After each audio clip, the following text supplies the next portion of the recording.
It was a normal October evening in 2019 when 19-year-old Aniah Blanchard pulled into a Chevron gas station in Auburn, Alabama. She was a vibrant college student at Southern Union State Community College, full of life, dreams, and the kind of energy that lit up any room. She had just dropped her brother off and was on her way home. She never made it. What happened in the next few minutes would shatter a family, spark national outrage, lead to the creation of new legislation called Aniah's Law, and culminate in a guilty verdict in March 2026 that brought some measure of justice, but never closure. Aniah Blanchard was born and raised in Homewood, Alabama. She was the kind of young woman who made everyone around her feel seen.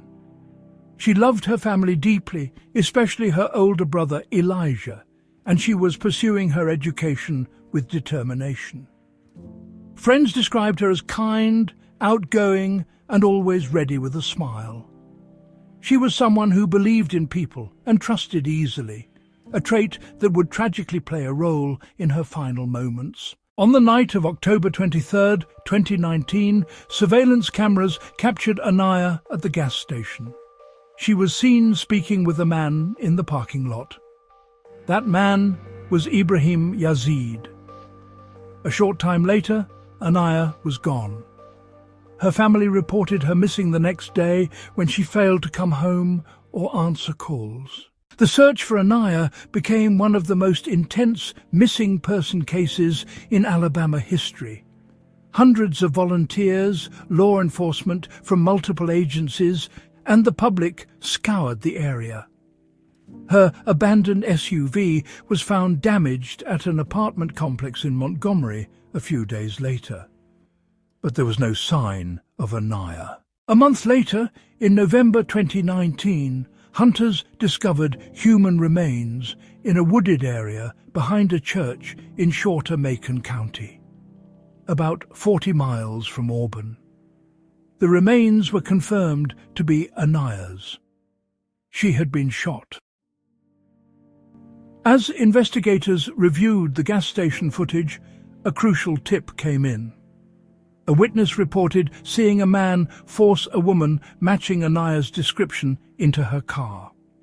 This account, combined with the video, led police to their prime suspect, Ibrahim Yazid, a 29-year-old from Montgomery, Alabama. His identification shifted the case from a missing person to a potential abduction, launching a desperate manhunt. As the public learned more about Yazid, his disturbing criminal history emerged. At the time of Aniah's disappearance, Yazid was free on a $295,000 bond for a separate, violent case. Earlier that year, he'd been charged with kidnapping, attempted murder, and robbery. His release under these circumstances sparked public anger and became a catalyst for legal reform. The fact that a suspect with such a violent history was free to allegedly commit another heinous crime felt to many like a catastrophic failure of the justice system. This public outcry galvanized Aniah's family, who channeled their grief into a movement for change. They championed legislation that became known as Aniah's Law. The law sought to amend the Alabama Constitution, allowing judges to deny bail to individuals accused of violent felonies if they are deemed a public threat. Previously, bail could only be denied for capital murder. Aniah's parents became its most powerful advocates, determined that no other family should suffer due to a legal loophole. In November 2022, the measure passed with overwhelming support, forever changing the state's bail system and creating a lasting legacy in Aniah's name. While the fight for legal reform was underway, the case against Yazid was being built. The prosecution argued that Yazid, seeing Aniah alone at the gas station, abducted her in her own vehicle. The investigation pieced together a timeline of terror. Cell phone data from both Aniah and Yazid showed their phones traveling in tandem from Auburn towards Montgomery. The discovery of Aniah's abandoned car provided critical forensic links. Inside, investigators found evidence of a violent struggle, including blood evidence later confirmed to be a mixture of Aniah's and Yazid's DNA, painting a grim picture of her final moments. The case against Yazid was largely circumstantial, a puzzle assembled piece by piece. There was no single piece of direct evidence, like a murder weapon or a confession. The condition in which Aniah's remains were found also complicated the forensic analysis. However, the prosecution wove a compelling narrative from the available threads. The eyewitness, the damning video, the shared DNA in the car, the cell phone tracking data, and Yazid's flight from law enforcement before his capture in Florida. Together, prosecutors argued one inescapable conclusion: that Ibrahim Yazid was responsible for the abduction and murder of Aniah Blanchard. The stage was set for a legal battle that would captivate the nation. The trial finally began in March 2026 in Macon County, the location where Aniah's remains were found. It was an emotional proceeding. Aniah's family sat in the courtroom day after day, seeking justice for their daughter and sister. On March 19, 2026, after days of testimony and deliberations, the jury reached a verdict. Ibrahim Yazid was found guilty of murder and felony murder. He was not convicted on the capital murder charges that could have carried the death penalty. Sentencing is scheduled for May 7th, 2026, where he faces the possibility of life in prison. The word guilty echoed through the courtroom, bringing a somber resolution for Aniah Blanchard's loved ones. The verdict was not a celebration, but the culmination of a nightmare. While it held a perpetrator accountable, it could never restore the vibrant life that was stolen.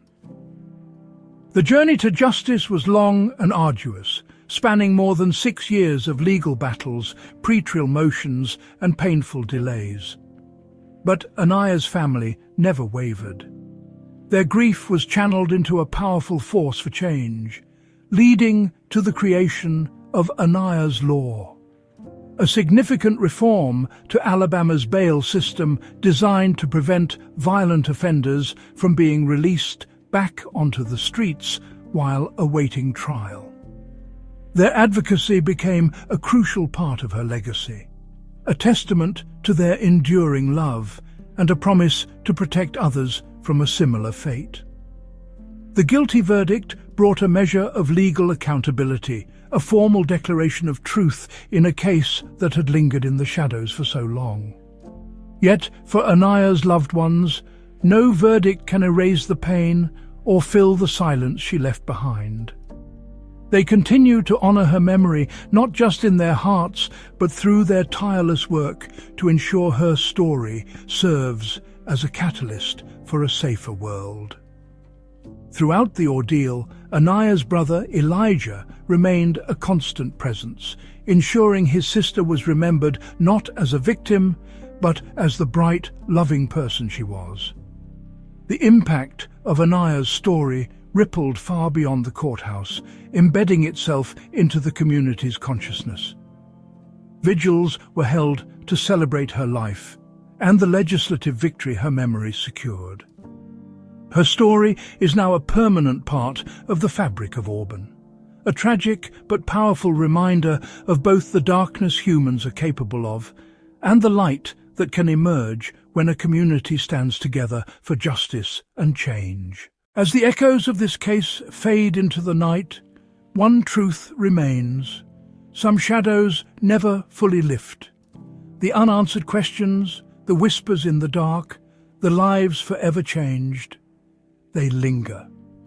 Here at Shadows of the Unresolved, we peel back the layers of the cases that refuse to rest.